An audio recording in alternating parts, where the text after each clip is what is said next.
All right, guys, we are live with another one. All right, live with another one. Okay, welcome to the channel. This is OE MMA TV. I'm your host, OE. Like and subscribe if you are new to the channel. It takes minimal effort to give me the thumbs up, so you might as well do it. Thank you for supporting independent MMA media, guys. And like I always say, this is your channel, the only channel where the fans come first, not last. All right, guys, make sure I fix that. All right, guys, it was a great night for combat sports in general, guys. Okay, I know there's a lot of people talking shit about this UFC card that just happened, but I done did said it, guys. I done did said it. It was very much so top heavy. But let me tell you something. That main event and co-main event definitely did deliver. Okay, but let's start. Let's start from the beginning, guys. All right, let's start from the beginning. Early mentions. Okay, early mentions. Let me see. What can I start with? First of all, I want to start with the referees for the UFC. Okay, that's specifically where I want to start is complaining about the UFC and the refereeing. I mean, there was multiple situations, that happened last night that were atrocious. I want to see. Hold on. I'm trying to find out right here which referee. I believe it was for the Alexander Hernandez fight. Diego Ferreira ended up, getting knocked out by Alexander Hernandez, guys, it was very much impressive for Alexander Hernandez. Alexander Hernandez moves his record to 4-0 in his last four fights. Don't get me wrong, Alexander has been fighting dead bodies. I mean, his last fight was, the Gooner and Chase Hooper. But, getting a win over Diego Ferreira. Diego Ferreira is damn near 42 years old, guys. Okay, so it's not it's not that much an impressive win, but a win is a win. All right, so congratulations to Alexander Hernandez. But going back to what I was saying, guys, Ben, how you doing? Welcome to your channel. Welcome to your chat. But back to what I was saying, the ref was horrible, guys. There was about, I want to say about 12 unanswered punches. I mean, I watched Diego Ferreira get knocked out, wake up and get knocked out again, guys. Awful referee. Okay, I don't want to put the referee's name out there, but you guys could go watch it on ESPN Live. But awful refereeing.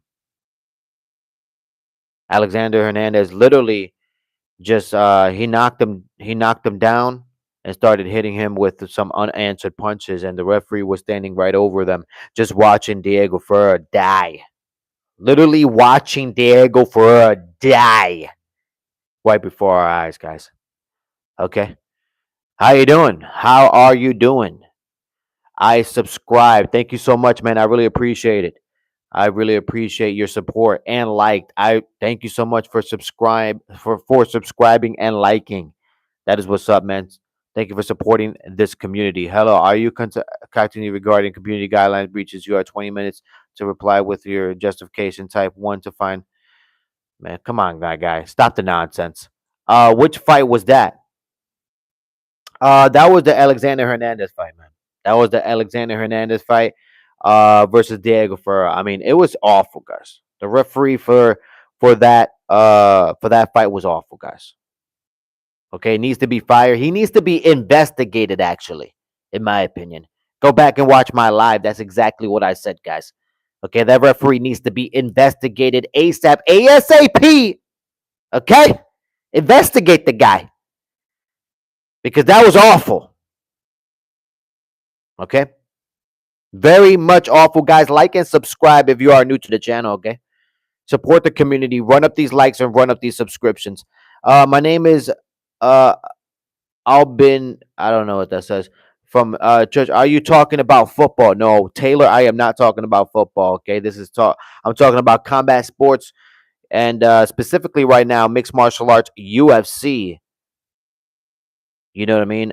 Post UFC. This is my post UFC reaction and post combat sport reaction. Because we are going to talk a little bit about Crawford and Canelo. All right, guys. But moving on. I did want to mention, since we are on the topic of refereeing and how awful they did referee. Rob Font. Excuse me, I got a burp. Rob Font versus David Martinez, guys. That was a hell of a fight. Hell of a fight for Rob Font and David Martinez. David Martinez definitely went in front of his home crowd and delivered a win. Rob Font definitely did not look, bewildered at any moment. He was there to fight, and so was David Martinez. He was there to fight as well, but David Martinez definitely wanted to get the win, and that he did. Okay? But like I said, since we are on the topic of bad refereeing, that was also a moment in this UFC event, UFC Noche, where the referee just failed, to do his job.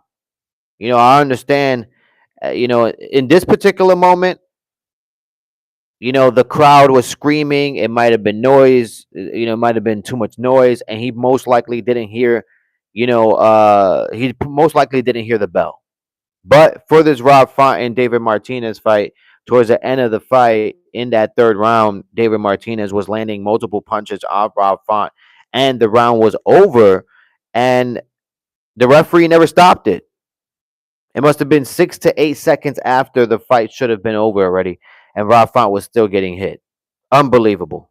Unbelievable. I don't want to put out the name of that referee either, because usually this guy does a good job at refereeing. And it's funny, if you watch my live right before this Rob Font and David Martinez fight, and I actually said this on the live. I said, wow, this referee, he does a very, very good job.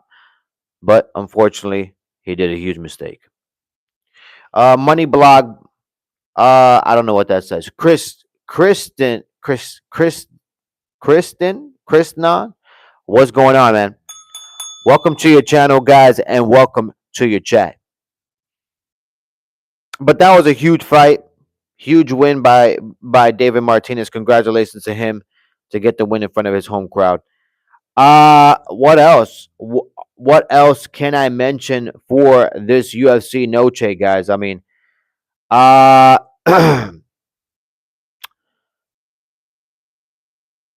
let's talk a little bit about Tatiana Suarez, guys. I did want to bring up Tatiana Suarez and Amanda Luma's fight.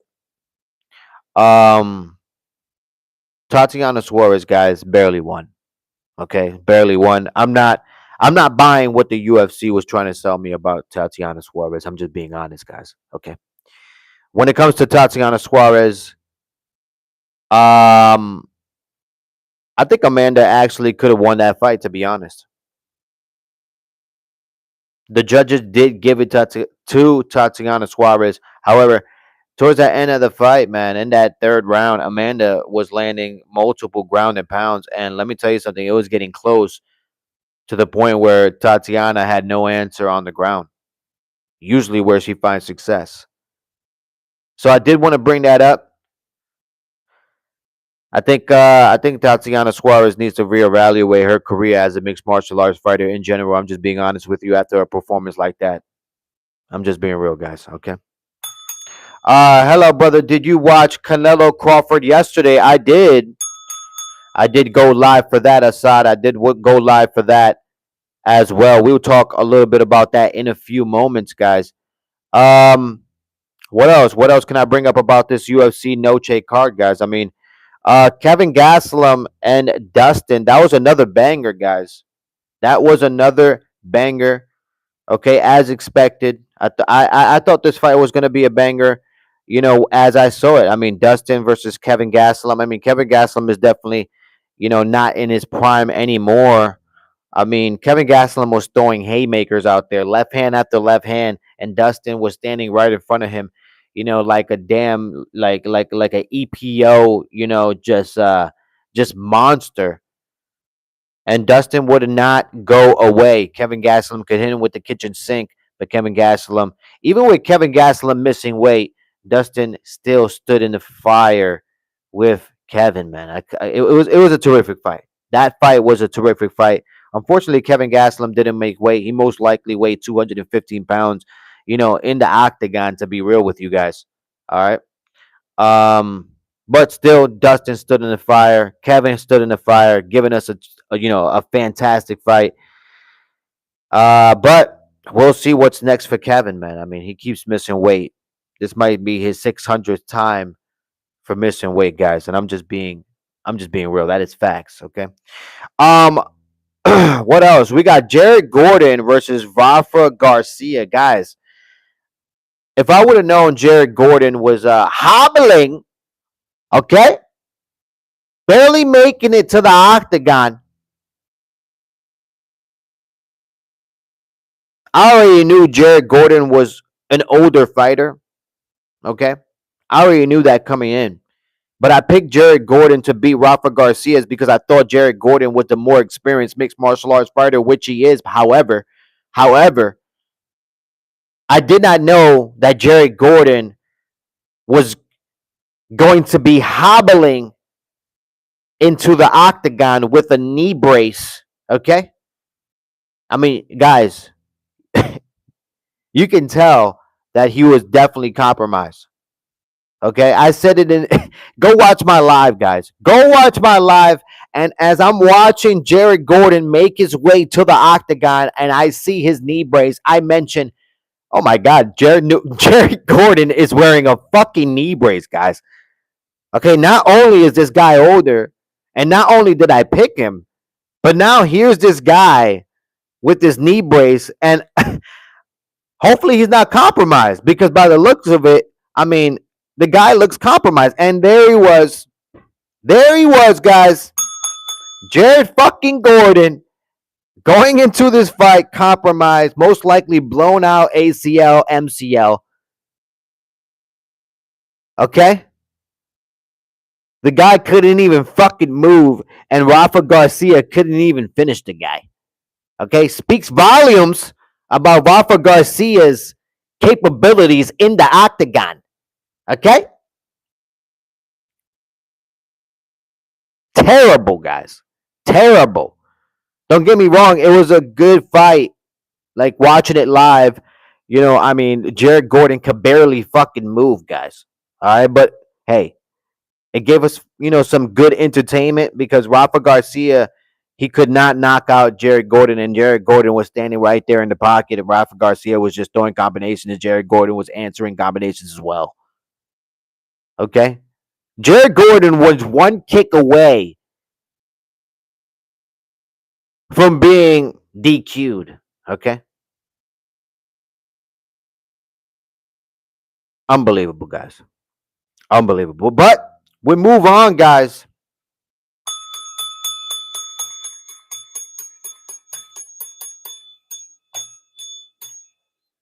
Guys, we move on to the main event of the evening, guys, okay? The main event of the evening, Diego Lopez versus Gene Silva. Uh you are cute. If you want to get drinks or dinner, please let me know. Definitely. All right, definitely. All right.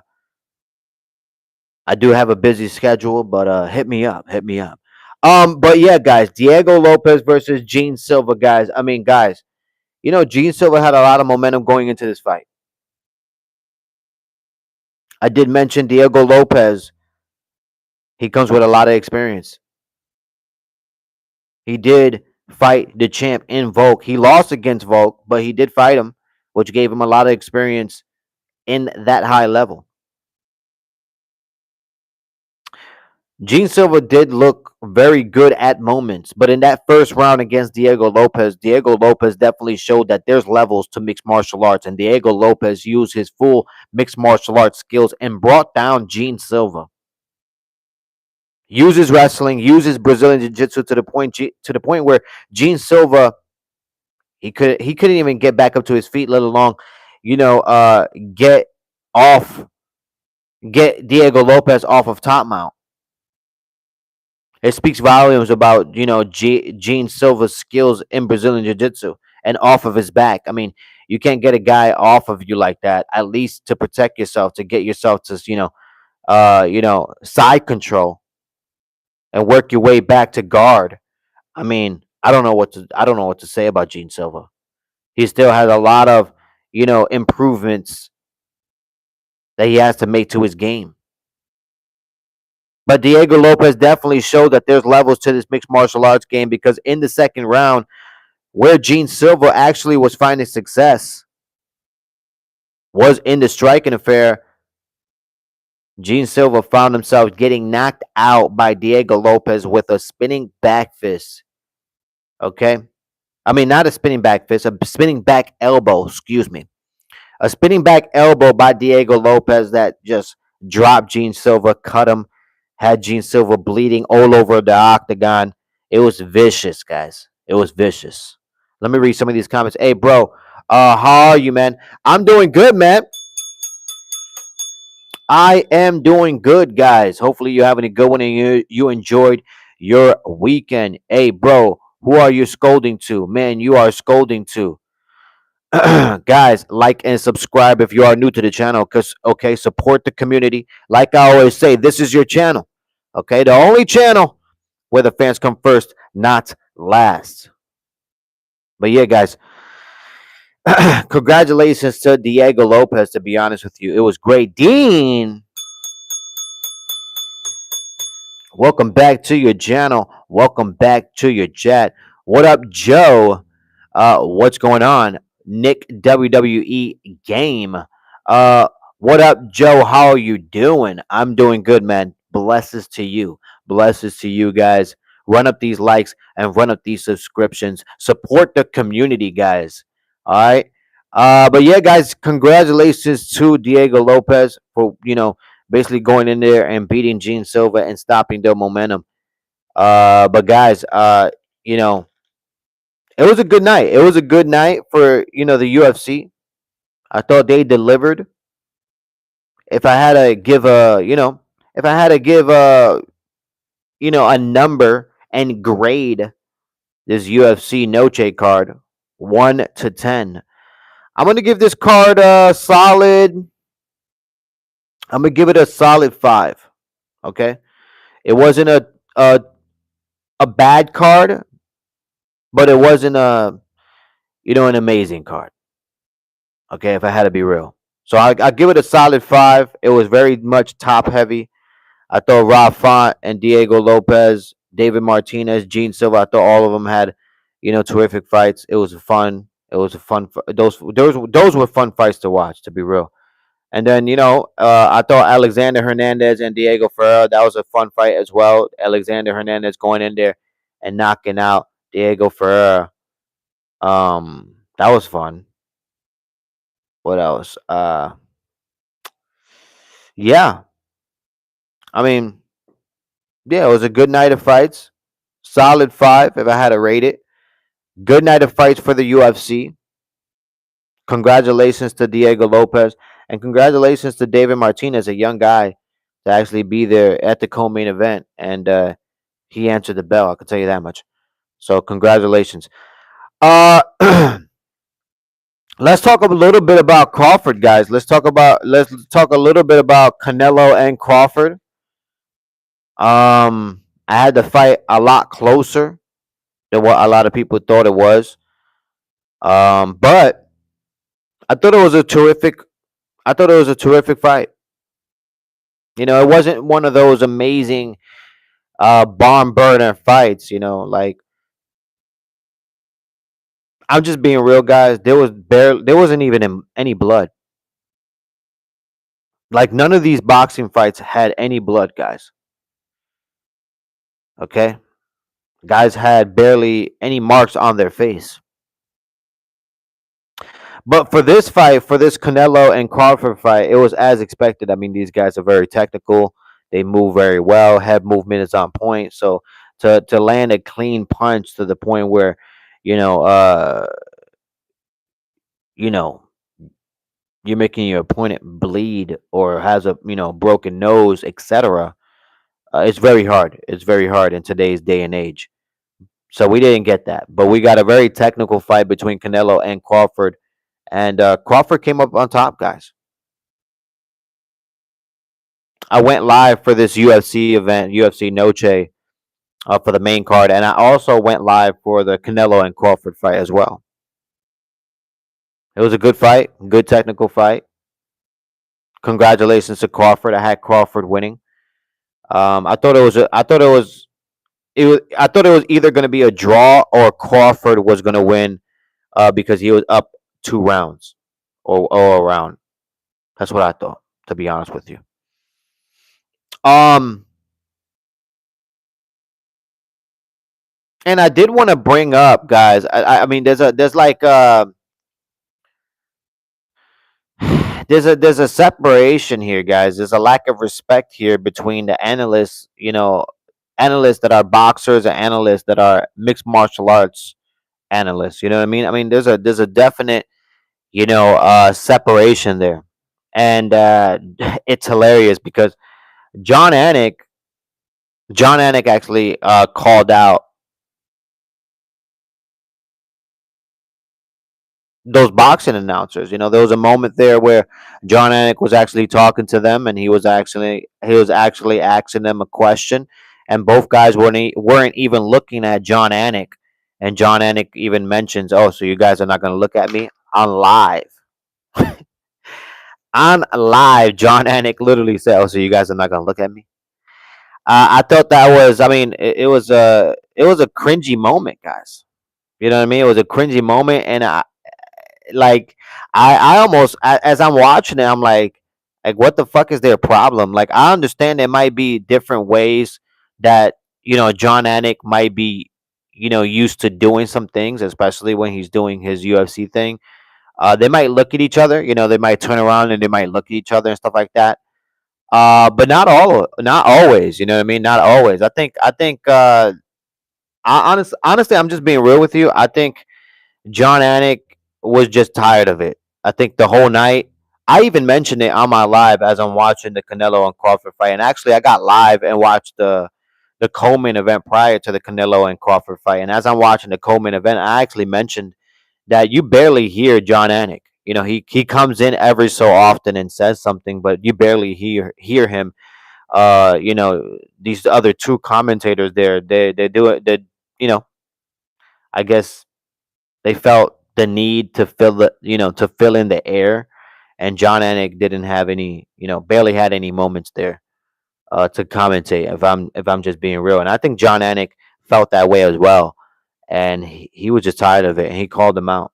He called him out at the end, and I thought, I don't even get along with John Anik. I'm just being honest with you guys, but congratulations for him. You know, to stand up for himself. Especially in those moments. But yeah, guys. I mean, it was a terrific night. It was a terrific night of combat sports, man. It really was. It really was.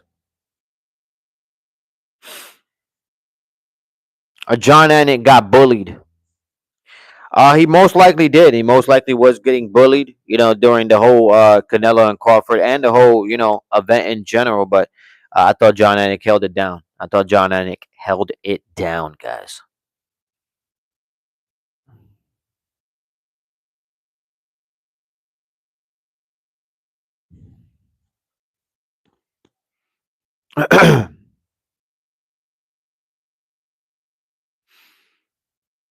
But yeah, guys. I mean, those referees were awful. Those UFC referees were awful. If I'm being honest, a lot of them need to be investigated, especially Mike Goddard. Mike Goddard. There was a moment there. I forget who was it, but they were working a submission. Okay, and this chick, she's basically holding the arm and fighting, for her life, guys. This chick is fighting for her life, not to get rear naked choked. And all of a sudden, Mike Goddard, literally, as she's holding this girl's arm so she don't get choked out, not John Anik, Mike Goddard comes in and literally is like, "Oh, don't hold on to the gloves," and she wasn't even holding on to the gloves, and he like moves her arm or moves her hand to the point where she almost loses the position and almost gets submitted. I'm like, what is wrong with Mike Goddard? Never in my right mind have I ever seen a person, working out of a submission, and then the referee steps in and says, "Oh, wait a minute. Oh, wait, let me fix this for you so you can get choked out." Fucking referees are awful, bro. They need to be investigated ASAP. But in his defense, Mike Goddard is the main character. Fuck Mike Goddard. He always tries to play the main character. He always wants to, write his own narrative. Fuck that guy. Okay? Fuck that guy. And fuck the other referees. Okay? They all need to be investigated. I mean, like I said, not all of them, but a lot of them need to be investigated. When it comes to Mike Goddard, he needs to be investigated. He needs to be fired. When it comes to Herb Dean, I think honestly, Herb Dean used to be a good referee, but now he's up to a point where he's outaged his position. So I think Herb Dean, he needs to do us all a favor and just walk away. Just walk away. Okay? Because you're turning into a terrible referee. Okay?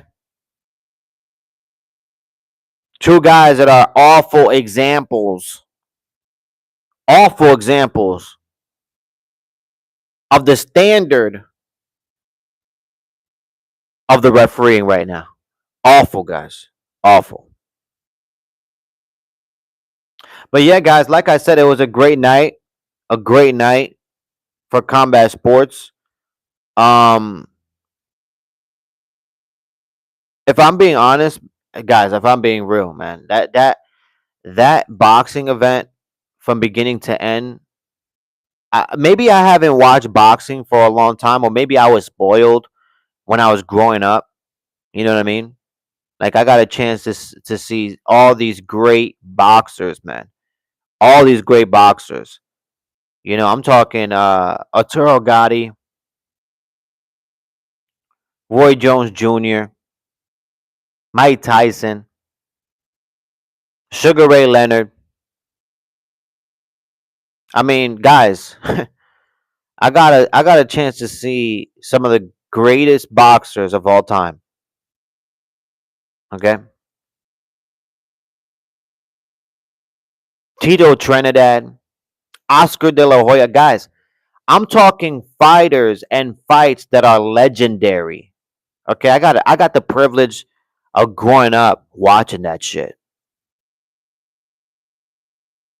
Rest in peace, Ricky Hatton. Ricky Hatton is dead. I didn't even know that. Um, it's crazy to me, man. It's crazy to me because watching this boxing. Guys, I only watched the co-main event and the main event of this boxing event. All right, and let me tell you something. It was not entertaining at all. Like, don't get me wrong, the Canelo and Crawford fight, very technical fight. It was a good fight, entertaining for that aspect. But the co-main event, trash, guys. The co-main event was trash. I mean, those guys were barely with any marks at the end of it. Both guys literally looked like they walked out of the barber shop. Okay, and they just they were working with an environment that had no AC. Guys barely looked like they had a fight. I'm just being real, guys. Awful.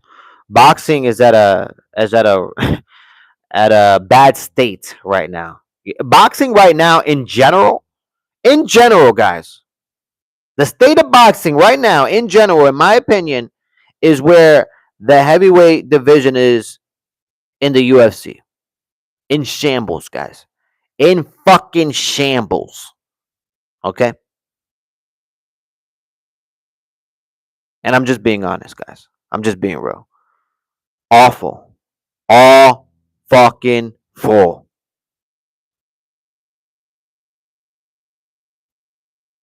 But like I said, man, maybe I was privileged growing up, man, and watching all these great boxers, fight each other. Just man, it was crazy. Back in the day, you would need fucking a few icemen in your corner because your eyes, you know what I mean? It will be barely fucking opening like this. You have to tell your cut man to cut you. You know what I mean? Cut my eyes so I can see. You know what I mean? Nowadays, these guys look like they're ready for to post a picture after their fight. Unbelievable, guys. Unbelievable. But yeah, guys, I mean, that's really pretty much all I gotta say. All right, that's pretty much all I gotta say. Somebody says R.I.P. Charlie Kirk. Well, Kelly, I know very little about the guy. You know what I mean? I'm just being honest, man. I know very little about the guy. Um, but yeah, hopefully, hopefully he lived the life that he wanted to live, and yeah, you know, we live in a crazy place, guys. Crazy place. You know what I mean? We live in a world where things like that can happen nowadays. All right, things like that can happen nowadays, unfortunately. But yeah, guys, that's about it. That is about it for me, guys. I think I'm out of here. That's all I'm gonna really talk about when it comes to this post fight, reaction to this UFC Noche and this Canelo and Crawford fight. Now, going back to my UFC fight predictions here, as it stands right now, guys. Last night for UFC Noche, I went 7-6, guys. Okay, I went 7-6. Not bad. That's not too good, but that's not bad at all because that's above 500. So I'll take that. That's not actually a loss. That's a win. So a win is a win, guys. No matter what you say, a win is a win. So 7-6 for last night's, UFC fight card predictions here. Overall for 2025, as it stands, guys, where am I? I'm 206 wins and 139 losses. Okay, that is 206 wins and 139 losses. Definitely getting these dubs, but yeah, guys, this wraps it up. This wraps it up, guys. Like I said, great night of fights, great night for combat sports, great night for UFC, great night for mixed martial arts. I did want to mention as well that Dana White, if you watch this Canelo and Crawford fight, Dana White looked like he wanted to blow his brains out. He did not want to be there. He looked like he wanted to leave there. He wanted to walk right out of that arena and go to UFC Noche. But anyways, guys, this is OE MMA TV. I'm your host, OE. Like and subscribe if you are new to the channel. It takes minimal effort to give me the thumbs up, so you might as well do it. Thank you for supporting independent MMA media, guys. And like I always say, this is your channel. The only channel where the fans come first, not last. Y'all have a good one. Until next time, one love.